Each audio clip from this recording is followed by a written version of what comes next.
Picture this: an elder forced to carry a snack packet by a string just to avoid polluting an upper caste neighbor. In Bama's Karukku, this isn't just a moment, it's the sharp edge of an entire life. Today, we're diving into the lived reality behind those serrated leaves. That image really sticks with you, doesn't it? I'm excited to help unpack the story of Bama, a Dalit woman whose journey takes us from ritual humiliation to intellectual resistance, all mapped with the unforgettable 4-foot rule. We promise you'll walk away understanding how caste, gender, and faith collide, and how Bama turns each wound into a weapon. We'll break down her childhood awakenings, the paradox of Christianity, the classroom battles, and the revolutionary power of language. And along the way, we'll explore Karukku's literary impact, the symbolism of its title, and the strategies Bama used to reclaim dignity. Ready to slice through the barriers with us? That first vignette, the snack packet carried by a string, isn't just a quirky detail. It's where Bama's political consciousness begins, right? Her brother's explanation transforms comedy into a gut punch. It's wild how quickly innocence gets shattered. She suddenly realizes that the ritual humiliation isn't random. It's the architecture of exclusion. The 4-foot rule for water, the separation of streets, even how leftovers are passed. It all builds a psychological cage. And it's not just about space. It's about posture, performance, and shame.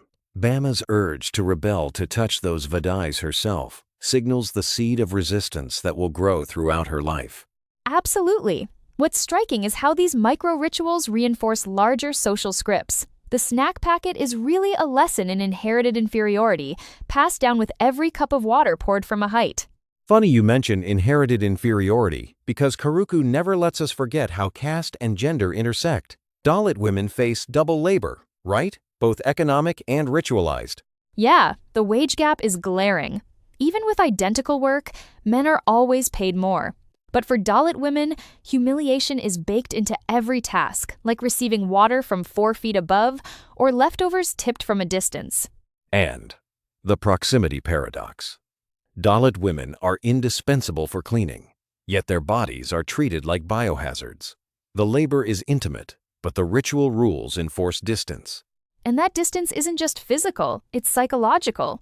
The constant reminders of pollution and unworthiness take a toll, leaving what Bama calls double consciousness. That psychological toll finds a counterpoint in education.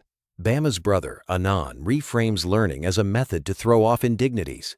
His advice, study and make progress, becomes her battle plan. It's remarkable how education is positioned as both escape and weapon. Bama's academic excellence earns her social acceptance, and her ability to challenge authority like calling out biased rules in college is rooted in that intellectual confidence. Anand's strategy is pragmatic. He doesn't promise that discrimination will disappear, but he insists that mental firmness and achievement can collapse the 4-foot distance, at least in the mind. And Bama's later teaching experiences show her shifting from personal survival to communal liberation. She uses her position to confront hypocrisy and encourage Dalit children to stand tall. That brings us to one of Karukku's most powerful contradictions: faith. Christianity preaches equality, but Bama finds segregation alive and well in the church and convent. She joins with a stubborn hope to serve the oppressed, only to discover a theology that reinforces obedience and patience for Dalits. The wealthy Jesuses of the institution is nothing like the revolutionary, poor Jesuses she finds in the Gospels. Her time as a nun is a luxurious cage. Dalit nuns are assigned menial tasks, and faith itself becomes a tool for enslavement. It's only when Bama reinterprets scripture that she reclaims her spiritual dignity. Leaving the convent, she insists that the true God is angered by injustices and aligns with the poor. Her exit is a rejection of the counterfeit existence and a step toward integrated identity. That actually reminds me Karukku doesn't just challenge oppression through content, but through language itself. Bama uses Dalit dialect, breaking the rules of refined Tamil and refusing to sanitize her story. It's a literary revolution.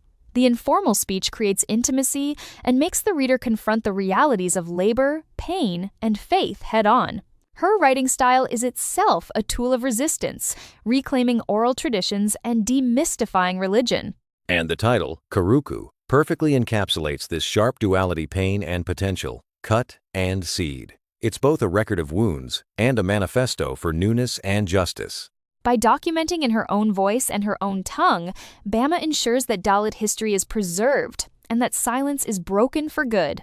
So, what do we take away from Bama's serrated journey? First, the architecture of exclusion is everywhere, from the ritual rules of pollution to the institutional hypocrisy of the church. Second, education is more than a ladder, it's a weapon and a shield.